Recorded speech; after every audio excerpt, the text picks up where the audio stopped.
बहुत समय पहले की बात है। एक दूर दराज के गांव में एक डरावनी कहानी फैली हुई थी। गांव के लोग कहते थे कि वहां एक बुरी आत्मा का वास है जो रात के समय इधर उधर भटकती रहती है। यह आत्मा एक लड़की की थी जिसका नाम माया था। माया की कहानी गांव में सैकड़ों बार सुनाई जा चुकी थी, लेकिन कोई भी सचमुच यह नहीं जानता था कि वह आत्मा असल में थी या बस एक डरावनी अफवाह। इस गांव के बारे में सुनकर दो दोस्तों अरुण और नीहा ने निर्णय लिया कि वे इस रहस्य का पर्दाफाश करेंगे। अरुण एक साहसी और उत्साही लड़का था, जबकि नीहा थोड़ी जिज्ञासु और कभी-कभी अपनी जिज्ञासा के कारण मुसीबत में पड़ने वाली लड़की थी। वे दोनों नए नए जगहों पर घूमने के शौकीन थे और इस बार उनका मन हुआ कि इस रहस्यमयी गांव की सैर की जाए। गांव में पहुंचते ही उन्होंने महसूस किया कि यह जगह कुछ अजीब थी। गांव में घुसते ही एक ठंडी हवा का झोंका आया, जैसे कोई अंदर से उन्हें पुकार रहा हो।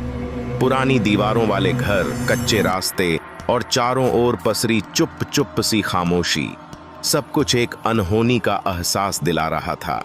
गांव के लोग अजनबियों को देखकर खासे सतर्क थे। एक बुजुर्ग महिला ने नीहा और अरुण को घूरते हुए कहा, यह गांव बहुत खतरनाक है। यहाँ जो भी रुकता है वह कभी नहीं लौटता। माया की आत्मा इस गांव में है। अरुण ने मुस्कुराते हुए कहा, अरे ये तो बस पुराने किस्से होंगे। लेकिन नीहा ने इसका उल्टा सोचा।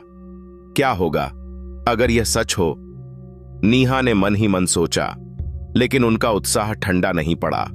उन्होंने तय किया कि वे उस पेड़ के पास जाएंगे जहां से आत्मा के दर्शन होते थे।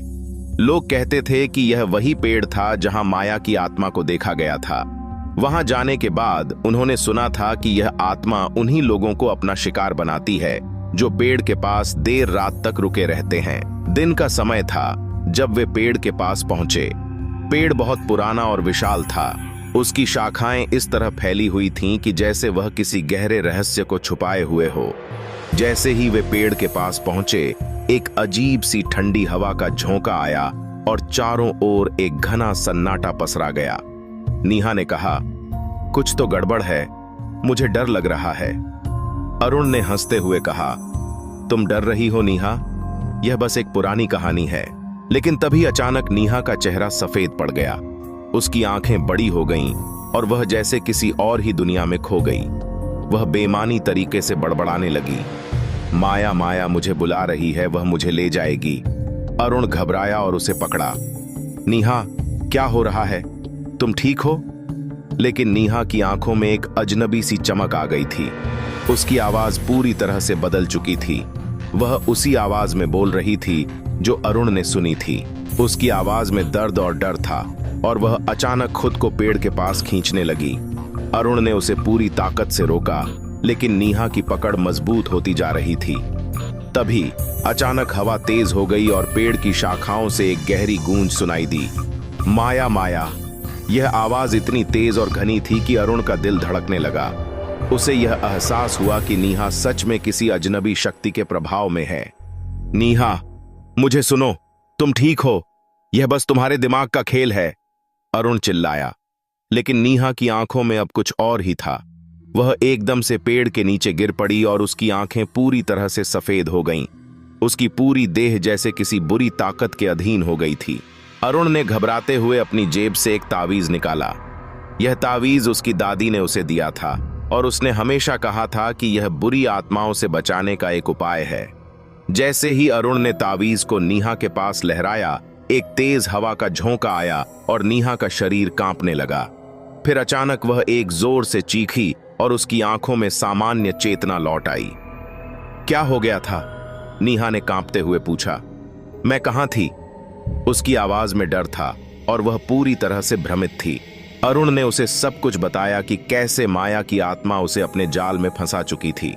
उसने समझाया कि इस पेड़ के पास देर तक रुकना बहुत खतरनाक है। हमें यहां से तुरंत निकलना होगा, अरुण ने कहा। वे दोनों घबराए हुए गांव से बाहर की ओर दौड़े। नीहा का मन पूरी तरह से उलझन में था। वह जानना चाहती थी कि वह सब क्या था, लेकिन अरुण ने उसे कोई जवाब नहीं दिया। दोनों ने तय किया कि वे कभी इस गांव की ओर नहीं लौटेंगे। वह घटना अरुण और नीहा के दिलो दिमाग में हमेशा के लिए रह गई। दोनों ने मन ही मन यह ठान लिया कि वे अब किसी और अजनबी गांव की ओर नहीं जाएंगे, क्योंकि कभी कभी रहस्य और डर सिर्फ कहानियों में नहीं होते, वे असल में हमारे सामने भी होते हैं।